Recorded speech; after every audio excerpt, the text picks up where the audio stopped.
Now, let us begin with the modern period of, I guess we could start with 1956 for our generation. This was the beginning of the rise of Dr. Martin Luther King. Dr. King decided that in Montgomery, Alabama, black people had to pay the same prices on the buses as did white people, but we had to sit in the back. And we could only sit in the back if every available seat was taken by a white person. If a white person was standing, a black person could not sit. So Dr. King and his associates got together and said, "This is inhuman. We will boycott your bus system." Now understand what a boycott is. A boycott is a passive act. It is the most passive political act that anyone can commit, a boycott. Because what the boycott was doing was simply saying, we will not ride your buses. No sort of antagonism. He was not even verbally violent. He was peaceful. Dr. King's policy was that nonviolence would achieve the gains for black people in the United States.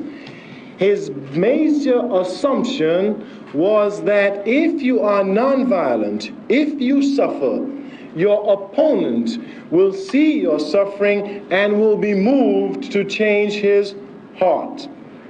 That's very good. He only made one fallacious assumption. In order for nonviolence to work, your opponent must have a conscience. The United States has none. Has none. A positive role in our struggle, of that there is no question, and of course I myself would never be a Supreme Court judge, nor would never be a part of the system in any position, but I would say that at least while being inside that system there, he still kept his integrity. I, William Jefferson Clinton, do solemnly swear. The American capitalist system, as a backward system, has a way of presenting history as if history is made by one man, one great man, one great woman.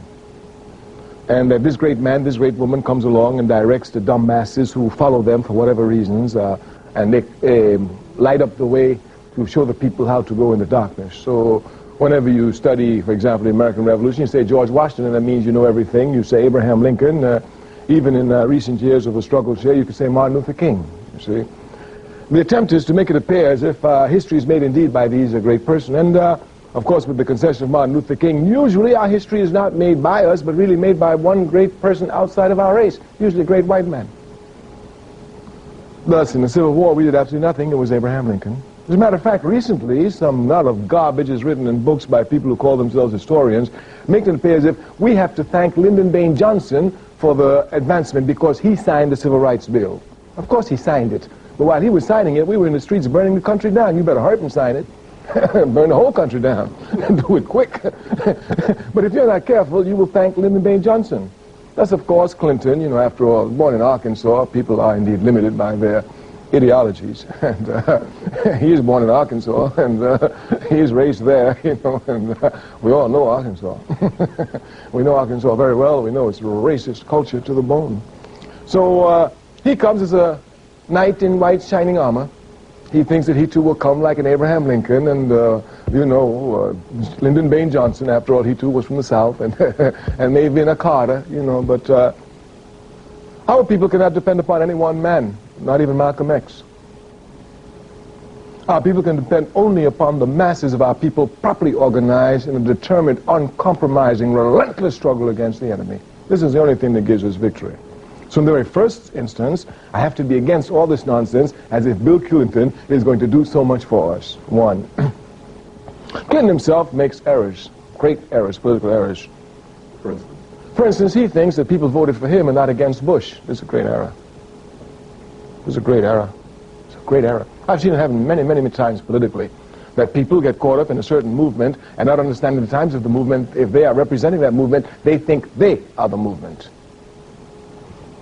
Clinton doesn't understand anything at all about history. He's going to make abominable errors.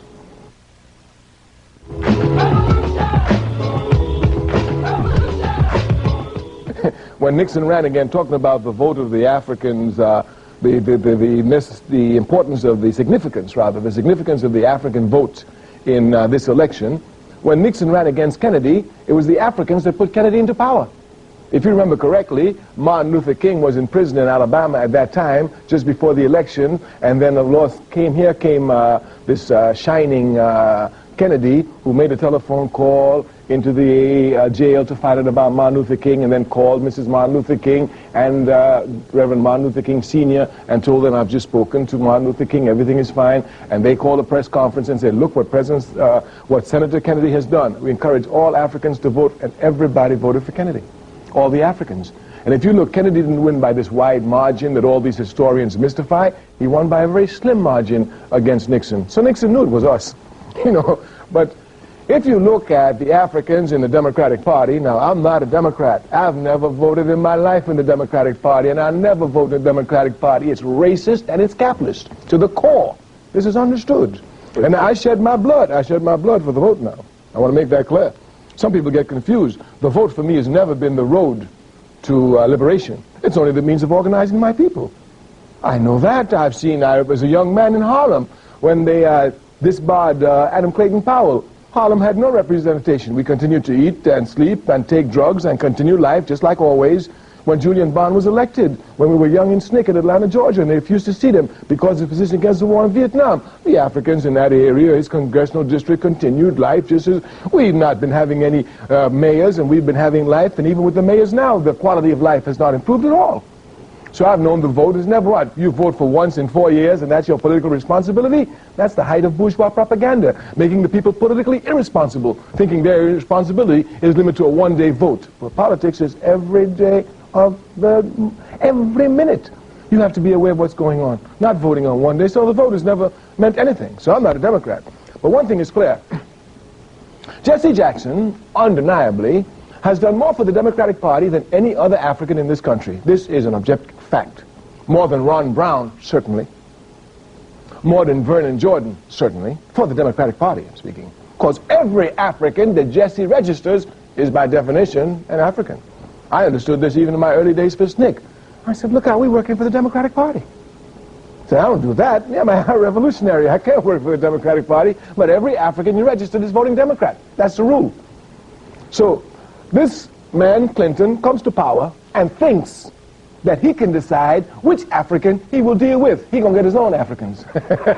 He thinks he's going to tell us which African he's going to impose upon us. I say, I'm not a member of the Democratic Party, but I know if Jesse Jackson has less power than every other African Democrat in this country, he has more influence over voting Democrats than any other African in the country. That's a fact. We've come from disgrace to amazing grace. Number one, we must look properly at the difference between mobilizing and organizing. This becomes very, very confusing in this country, especially around the African question.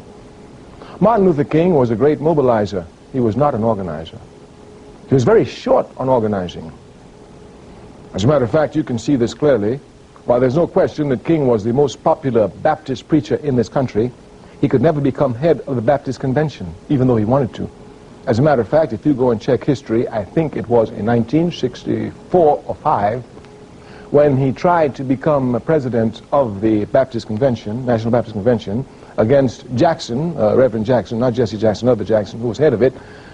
The tension was so high that a man was killed at that convention, thrown off the stage during the furor. Yes, it's there. These are facts. These are history. These are history, and you should do it. It's good. And King never won it. The King was a great mobilizer.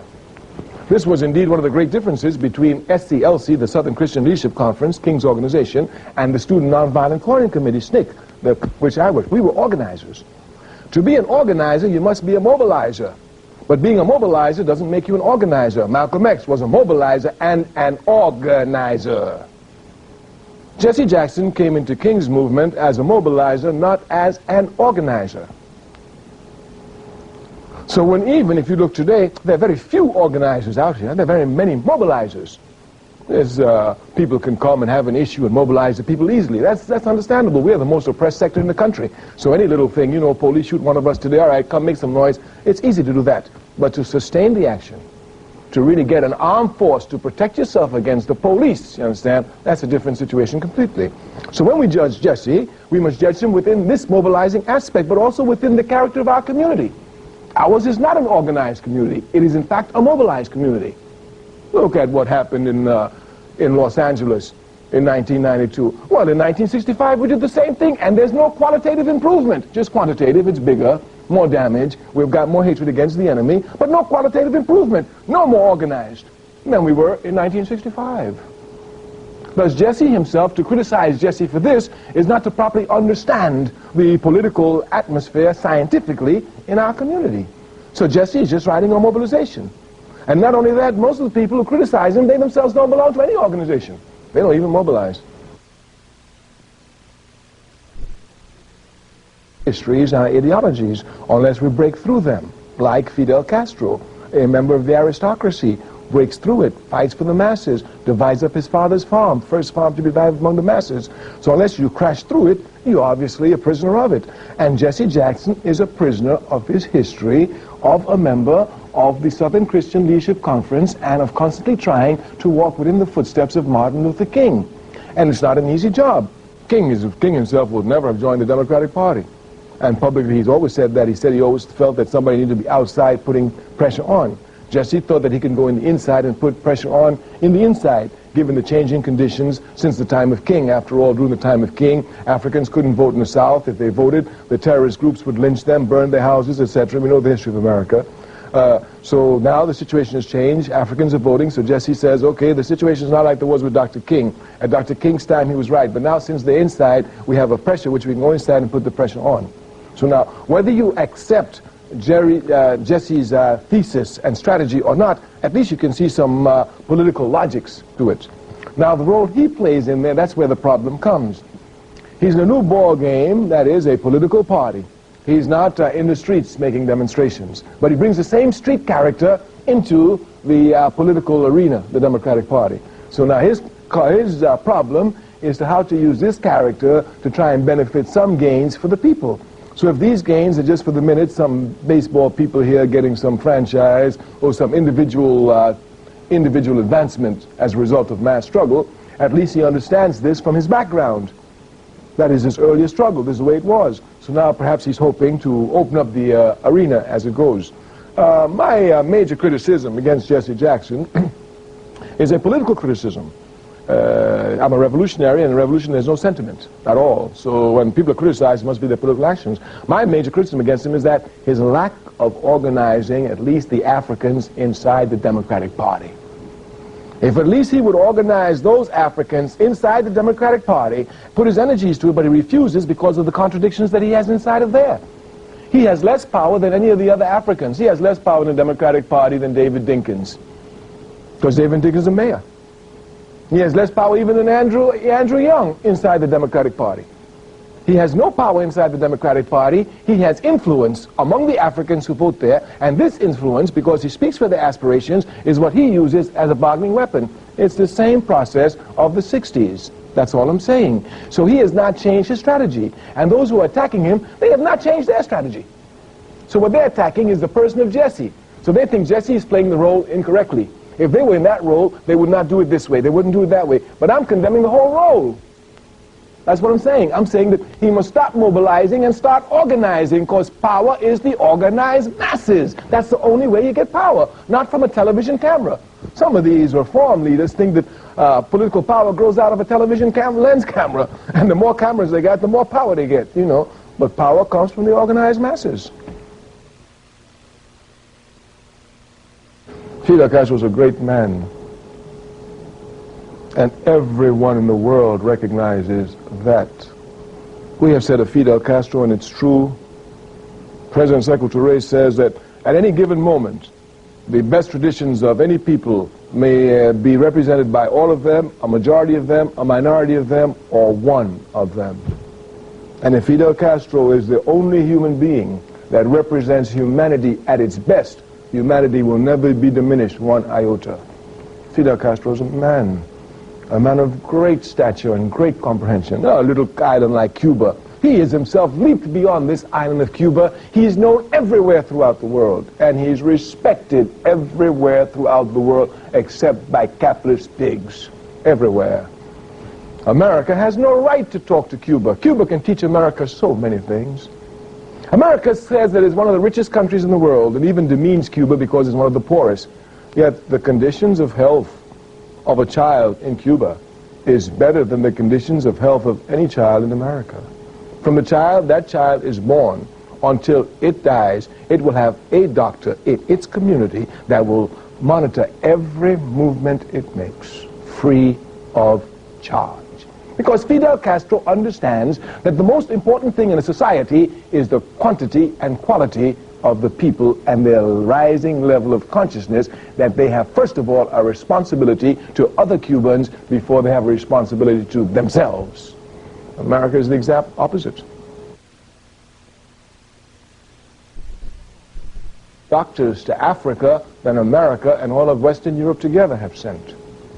We're not even talking about freedom fighters. When I first went to Africa in the 1960s, I was shocked. Among all the liberation movements, PAIGC in Guinea-Bissau, Frelimo, MPLA, among all of them, I found Cuban combatants there, teaching them, even sometimes fighting and dying with them.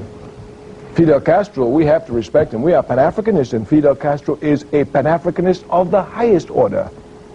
When Angola was bleeding and the racist pigs in South Africa invaded Angola, Fidel Castro sent the sons and daughters of Africa, sent those Cubans there whose bloodstream has Africa tied to it, to go and defend Africa, to go and defend Africa's dignity. Fidel Castro, that's why the African community here, we instinctively love him. When Fidel Castro came to America at the United Nations, he came to live at the Theresa Hotel in Harlem. No other president has ever done that. That's the honor he paid to us. And he paid us that honor because we instinctively supported him. We always instinctively support justice. And we know that Fidel Castro is undergoing a just struggle, a struggle for independence, a struggle to be not under the hegemony of American imperialism like all the other puppets in the Caribbean. When America says jump, they say how high. Fidel Castro is concerned with one thing, making sure that the national resources of his country serve the priority of the well-being of his people. Go to these other countries. They sell whatever they have. As a matter of fact, their leaders are sorry slavery is over. Tourism is properly controlled by the Cuban Communist Party. Properly controlled. I mean, they're making experiments with it, but they themselves are in the position of controlling, and has within a limited aspect, because at this point it's only experiment. Of course, U.S. capitalism is hoping that through this will happen, but it's just a fight always, and you go into a ring, you fight, you're convinced you will win, the enemy is convinced they will win. We will see.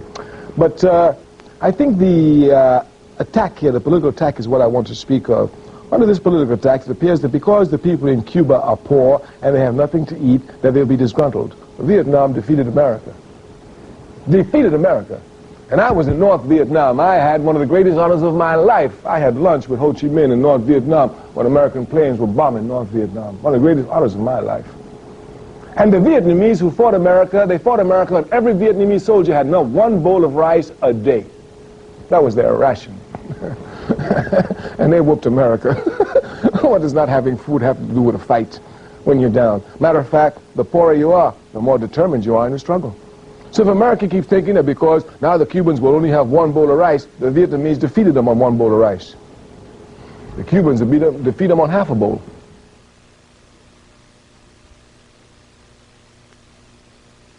Haiti is a very, very, very, very important island in the Pan-African struggle. Haiti brings pride to Africans who know history. In 1803, Haiti was the most democratic country in the world. It was the only country in the world that did not allow slavery on its borders. The only country in the world in 1803. Once you properly understand this history, because you know these capitalist pigs have such a way of making it appear as if we've never done anything as Africans. We don't know democracy. We don't know democracy. In 1803, Africans gave the freest world, the freest nation to the entire world. The only country in the world that did not allow slavery was Haiti. And not only did not allow it, but the only country in the world that put its natural resources towards fighting against any oppression was Haiti. Simon Bolivar, who liberated South America, anyone who knows the history knows it was Haiti that gave him the money, outfitted him with ships to start the struggle. And the Haitians demanded only one thing of Bolivar. When you free Venezuela, when you free Colombia, when you free Argentina, when you free Peru, free the slaves. The only condition of which they required of Simon Bolivar. This is history. You can't hide the truth, and if you know your history, you look for your history, you will find it. You can imagine the threat that that Haiti imposed upon America since 1803. There was nothing that American imperialism, one other thing I must tell you, from this period, 1803, Haiti fought every major European power, the Americans, the French, the Spanish, the Germans, the Portuguese, all of them, trying to bring Haiti down, and not one of them could make Haiti renege on her democratic principles. On that country, there would never be on that territory a slave. Every man, every woman was free. You just make it to Haiti and you're free, no slavery. Everywhere else there was slavery, everywhere else. In the great America, they were, let's not talk about that. So anyway, you could imagine the threat that Haiti posed. American imperialism, all of its life, had only one objective, to bring those slaves back onto the plantation. There was only one objective, bring those slaves back to the plantation. And America, France, all of them could not bring Haiti back to the plantation. Even after slavery was made illegal throughout the Western Hemisphere and was even abandoned and emancipation proclamations were read everywhere, Haiti continued to be the guiding inspiration for Africans throughout the Western Hemisphere. It was not until 1915 that American imperialism could put the heels of the Marines on Haiti, install Papa Doc, a scum of our race, one who would bow down to the wishes of imperialism and rape his people without the slightest mercy. And since then, that's where Haiti has been, and that's where it is to this day. And it's certainly not Bill Clinton who's going to liberate it, just the masses of Africans. The organization that the Honorable Marcus Garvey foresaw for us in the Universal Negro Improvement Association will be a reality. If you look everywhere, you will see the conditions being stacked properly for Africans to begin organization. And if you look at our struggle, one thing about our struggle, one of its characteristics, while spontaneous, is that it spreads like wildfire. I mean, when you look at our struggle, it shocks you. You know, like a sit-in movement starts in, or even go back before that. A Montgomery bus boycott starts in 1954, right, in Alabama. Do you know within 6 months there's a nonviolent bus boycott in South Africa, Azania, led by Chief Lefuli of the African National Congress? And just to show you how fast it spreads, 3 sit-in students get arrested February 1st in Greensboro, North Carolina. By the end of February, 3,000 students will be arrested. When we start something, we are so oppressed that once the light is seen, everybody reacts. Look at the independence movement in Africa. In 1957, Kwame Nkrumah led the way with the independence of Ghana. They laughed. He was different from the others. By 1960, 2/3 of Africa would be independent. It would sweep the Caribbean. Within 6 years, by 1966, practically all territories of Africans would be liberated except the stubborn ones like Azania, South Africa, Namibia in the past, the Portuguese ones where they were defeated and where they will be defeated, etc., etc.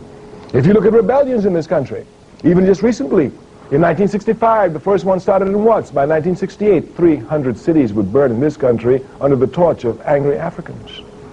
We have, in our character of struggle, not only is it spontaneous, but once it starts, it spreads like wildfire.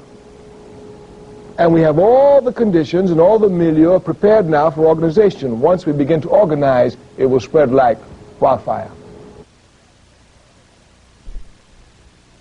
The enemy encourages that.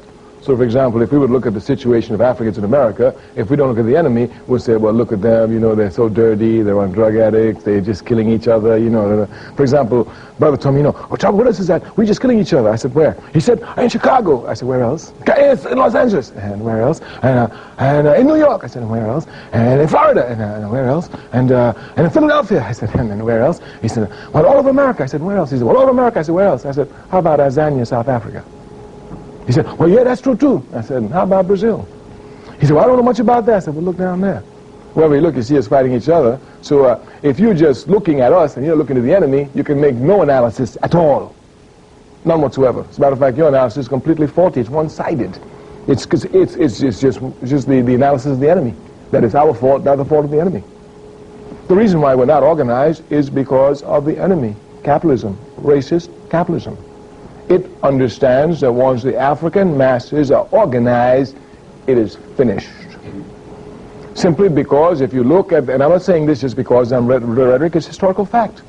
If you look at the African masses, you will see we struggle all the time, even if spontaneously.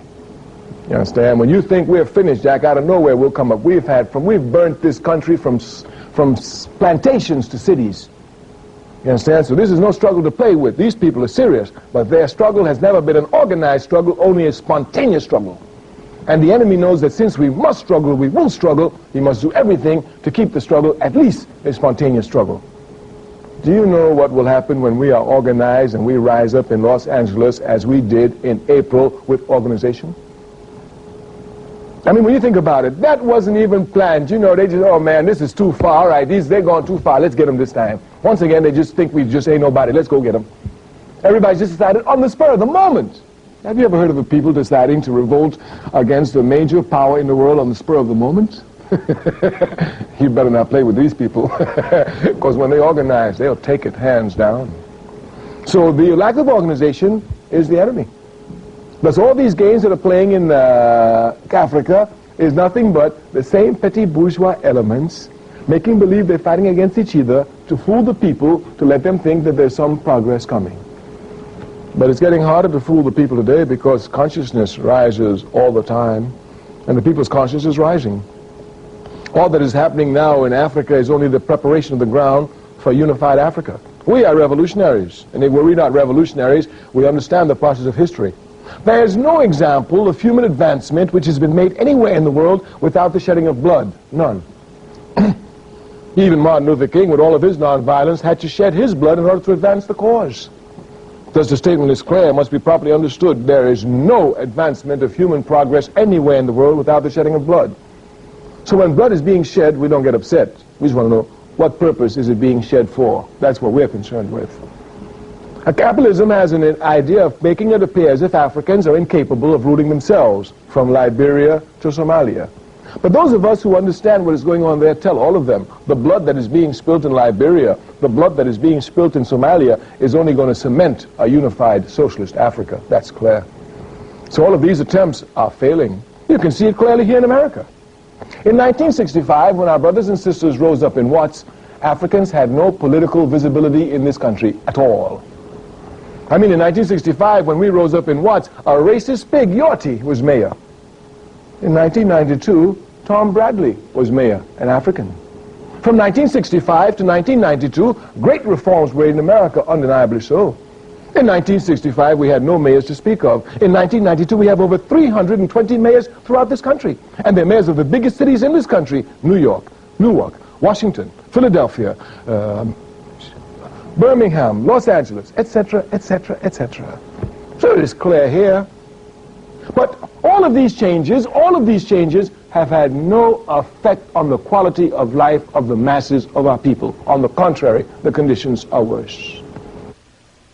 What it does is that after you wage a mass rebellion in Watts, since it is, of course, spontaneous, but it inflicts heavy damages upon the enemy in every level, especially on the international political level, well, the enemy's job is to make sure this rebellion doesn't occur again. They're not concerned about changing the conditions of life of the people. So what they want to do is to bring individuals who they put in position, like a Tom Bradley, and the masses is to assume that because Tom Bradley is there, everything is cool. Everything will change. So all these reforms which have been made, all the Africans have said to America in 1992, whether anyone recognizes it or not, is that reform cannot solve our problems. Only revolution will. Thus, 1992 was a clear mark for those who don't understand what's going on in this country. The Africans have instinctively said that reform is not the answer, only revolution is. And from now on, the revolutionary atmosphere will be made. You cannot make revolution unless you're organized. You can make reforms spontaneously, but you cannot make revolution unless you're organized. And this then becomes a real criticism against Jesse. Those who criticize Jesse for mobilization must criticize him for being a reformist. Therefore, they must be revolutionary.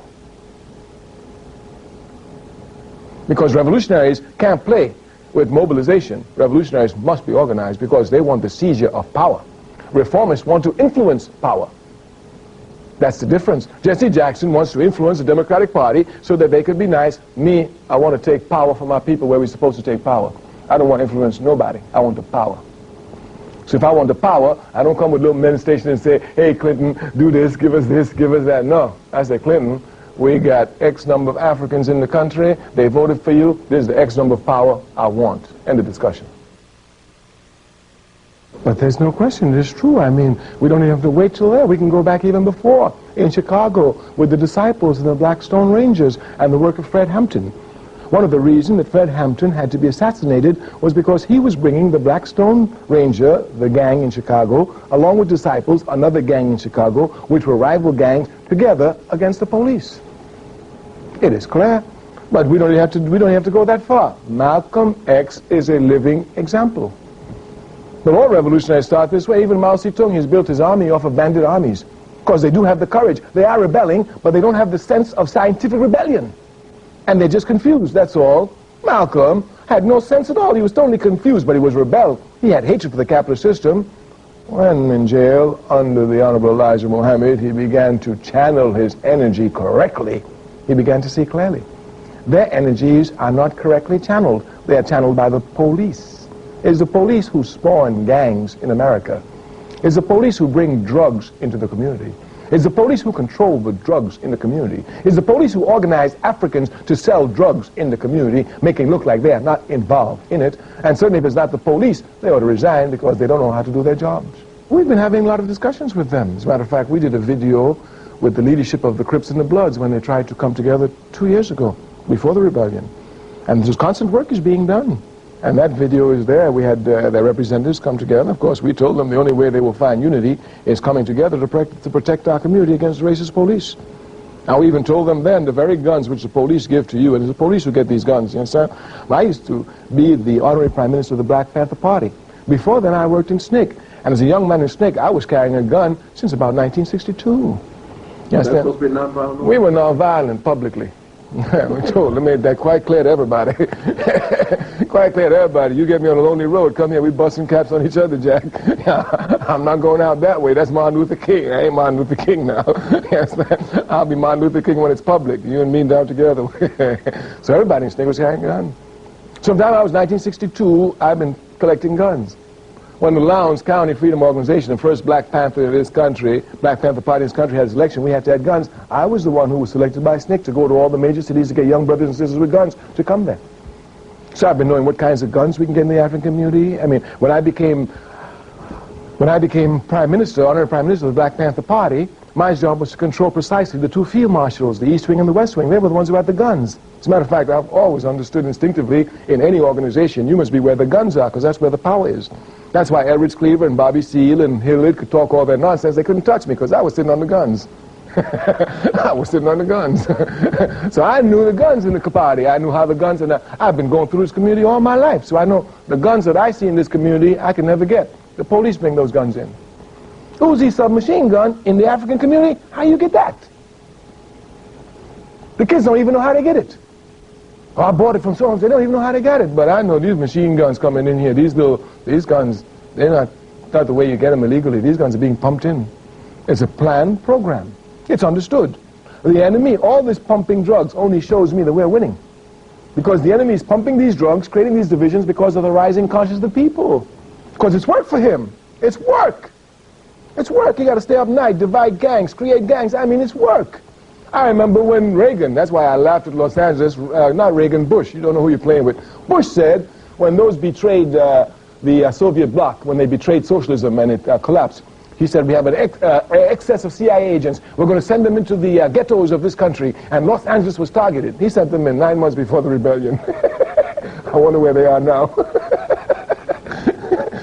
They have the excess force. This is organized. So these gangs must be organized against the police. Against the police. Because the police are the front runners of the organized gangs in the country. And this is a planned, organized. What they want to do is to make the entire African community feel insecure. Insecure among each other. When they saw the feeling of camaraderie and solidarity that was developing in the 60s, you understand, they said, we've got to stop this quick. We've got to bring insecurity inside here so that when they see each other, they won't say, hey, brother, say, he gonna kill me? That's all. But it ain't going nowhere, Jack. It's just gonna make us stronger for the second round on them. Because victory is ours no matter which way they come. The emergence of Malcolm X is because this came from the youth themselves. Those young kids in the conditions, looking for the truth of the situation, finding that they found Malcolm X. Martin Luther King was pushed on them, but they found Malcolm X. Once the enemy saw that they found Malcolm X, you understand, they thought they would now jump on Malcolm X and try and twist it, make it a fad, as in everything else. But the rising class of the people will not allow it. They'll make it a fad, but even while making it a fad, you hear every step of the way struggles against it. The resistance against it has never been like any other fad. Everywhere you go, people are opposing it. This is Malcolm, is this. Get Malcolm. Even when they see people on the streets, hey, brother, you wearing that X, you know who Malcolm is? You better know who Malcolm is. Yes. So the dialectical struggle inside our community, which is not picked up on the television camera, is what people are not seeing. Oh, you know, he wearing an X, he don't even know what it's for. You know, that's what they be saying. Me and you sitting in the train, we know Malcolm. My brother walk on the train with X. I said, we don't know the brother. Yeah, man, you know what the trouble is? Everybody wearing this X. Don't nobody know who Malcolm is. Malcolm was a down brother, you understand, before he go. So all those who wearing the X must know that Malcolm, you understand? So it's going to push more and more, and since we're having the milieu for proper organization, once that organization probably sets in, all that they're playing with is going to go against them. They're playing with it. I want to make that clear. They are playing with it, but they will not be able to play with it because the resistance, the awareness is such today that they themselves buried it, and since they couldn't keep it from being buried, they think they would co-opt it, but they will not be able to do it because it came from the determination of the youth themselves struggling for the truth. I will never say that progress is being made. If you stick a knife in my back 9 inches and pull it out 6 inches, there's no progress. If you pull it all the way out, that's not progress. The progress is healing the wound that the blow made. And they haven't even begun to pull the knife out, much less try and heal the wound. They won't even admit the knife is there. All I want them to do is to read Malcolm X himself. Not what people said about Malcolm X, just read Malcolm himself. And if they can't read, until they learn to read, listen to him. Because he's on records, he's on tapes. Just listen to Malcolm themselves. That's all they have to do. And the most important thing they must know about Malcolm X is that Malcolm X came from the depths and transformed himself to the heights. He came from the lowest depths to the highest heights. He was a criminal, he was a pimp. He was willing to sell African women, and he transformed himself to a man willing to give his life for a woman. So the main thing they must know from Malcolm X is that they have the same responsibility to transform themselves from one who thinks only about themselves and living on the community from one who comes to defend the community, to take nothing from the community and to want to only give everything they can to the community. That's the most important lesson. Skin may differ, but affection dwells in black and white the same. There's no question that King was killed by the FBI. There's no question. Of course, you must understand people get confused. I mean, J. Edgar Hoover has a job. It's a scientific job, just like any other job. His job is to maintain the status quo. He worked very hard at this job, J. Edgar Hoover. You must understand it. Now, if people don't understand Hoover, you know, that's why they make mistakes, you know. Hoover worked very hard at this job. And by the 1950s, he had everything uptight. I mean, the Communist Party was running for cover in this country. The Socialist Party was running for cover. I mean, he had everything everywhere he wanted. And the group that he didn't think about the least, the slaves, they're the ones who jumped up. He wasn't even thinking about Montgomery. He didn't even have Rosa Parks' telephone line bugged. And she jumped up on him. And when she sat down, every African in this country stood up on their feet. And then he had one of the biggest problems he'd ever had in his entire life. A movement that would transform the status quo of America in an irreversible manner. That's what they did. So you can imagine J. Edgar Hoover. And J. Edgar Hoover was not stupid. He knew that King, you know, was the one who was doing this. He knew King with all his nonviolent rhetoric. He knew King with all of that. He knew King at heart was against injustice to the max. And he knew the capitalist system was unjust. So he knew King was his diehard enemy. So Hoover is faced with a problem. King allows for other groups to spring up, like the Panthers, you know, and these other groups. But it's King who's making this possible. So Hoover is now faced with a problem. Since King's been rising since the 50s, now it's the 60s, and look at the country. I mean, you know, and all of it is because of these Africans. And all of it is because of King, and now the ones he brings. So Hoover has to make a decision, all right, we have to stop this. And of course, his thinking is that the leaders do it, so, you know, the communist infiltrators got the leaders, so let's wipe them out. So Hoover, just like anybody, will sit down, all right, There are people like Huey Newton, there are people like Kwame Turé, people like Jamin El-Amil, you know. These we got to kill, definitely. No question about it. They have to be killed. Then there's King. But he knew one thing about King. King was an honest man, and that's what messed with Hoover.